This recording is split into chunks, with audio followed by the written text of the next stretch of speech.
Marble ফ্যানদের জন্য এখনো সবচেয়ে বড় প্রশ্ন হলো রবার্ট ডাউনি জুনিয়রের ডক্টর ডুম কি আসলে আয়রন ম্যানের ভ্যারিয়েন্ট নাকি নয়।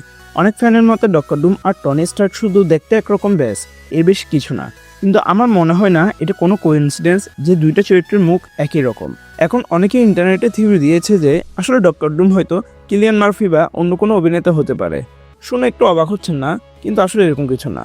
কিন্তু তবুও এই পয়েন্টটা উড়িয়ে দেওয়া যায় না যে ডক্টর ডুম একটা ভেরিয়েন্ট হতে পারে। কারণ Doctor Strange in the Multiverse of ম্যাডনেসে যেভাবে ড্রিম ওয়াকিংকে বোঝানো হয়েছিল, সেখানে স্পষ্টভাবে বলা হয়েছিল তুমি কেবল তোমার নিজের ভেরিয়েন্টের শরীরেই ড্রিম ওয়াক করতে পারবে, অন্য কারো শরীরে নয়।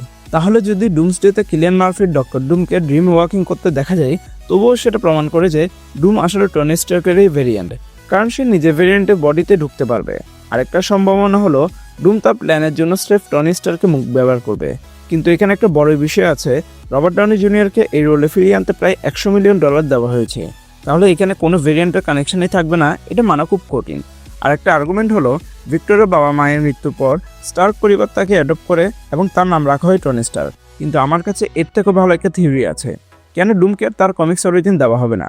যেখানে সে ল্যাডবেরিতে জন্মাবে তার নাম হবে ভিক্টর ভন ডুম, সেখানে সে বড় হবে। স্টার্ক পরিবার তাকে অ্যাডপ্ট করবে না, বরং ব্যাখ্যা দেওয়া যেতে পারে যে এক অল্টারনেটিভ টাইমলাইনে সে আয়রন ম্যান হয়েছে আর এই টাইমলাইনে সে ডক্টর ডুম, অর্থাৎ দুটো আলাদা টাইমলাইনে তার জীবন দুইভাবে মোড় নিয়েছে। তবে একটা বিষয় নিশ্চিত, ডক্টর ডুম আর টনি স্টার্ক একে অপরের ভেরিয়েন্ট।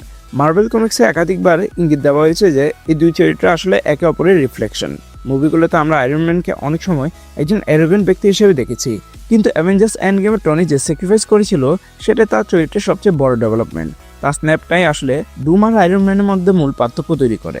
এই বিষয়টাকে মাথায় রেখে রবার্ট ডাউনি জুনিয়রকে ভিক্টর ভন ডুম হিসেবে ফিরিয়ে আনা হয়েছে। মূলত দর্শকরা আয়রন ম্যানকে ফিরে পেতে চায়, কিন্তু এবার সেই হবে ভিলেন। ভাবুন তো, আপনি ফুল এক্সাইটমেন্ট নিয়ে অ্যাভেঞ্জার্স ডুমসডে দেখতে গেলেন আর সেখানে হঠাৎ ডুম হিসেবে টনি স্টার্ককে দেখলেন, আপনার রিয়াকশন কি হবে? ডিসঅ্যাপয়েন্টেড, তাই না? কিন্তু যদি তারা দুইজন ভেরিয়েন্ট হয় তাহলে ব্যাপারটা অনেক বেশি লজিক্যাল হয়ে যায়। মাল্টিভার্স সাগাতে ডক্টর ডুম আর টনি স্টার্কের মুখ একরকম কেন? তার সোজা উত্তর হবে তারা একে অপরের ভেরিয়েন্ট। মার্বেল চাইলেই অনেক কম পারিশ্রমিকের মধ্যেই অন্য কোনো অভিনেতাকে কাস্ট করতে পারত, কিন্তু রুসো ব্রাদার্স আর কেভিন ফেইগের মতো জিনিয়াসরা যদি আর ডিজেকে ডক্টর ডুম হিসেবে ফিরিয়ে আনে, তাহলে নিশ্চয়ই এর পেছনে বড় কোনো প্ল্যান আছে। তাই আমার মতে রবার্ট ডাউনি জুনিয়রের ডক্টর ডুম আসলে তারই আয়রন ম্যানের ভেরিয়েন্ট হবে। এখন তোমাদের কি মতামত? কমেন্টে জানাও তোমাদের মতামত, আর কোনো থিওরি থাকলে সেটাও শেয়ার করতে ভুলিও না। Thanks a lot for watching guys, দেখা হবে পরে কোনো ভিডিওতে।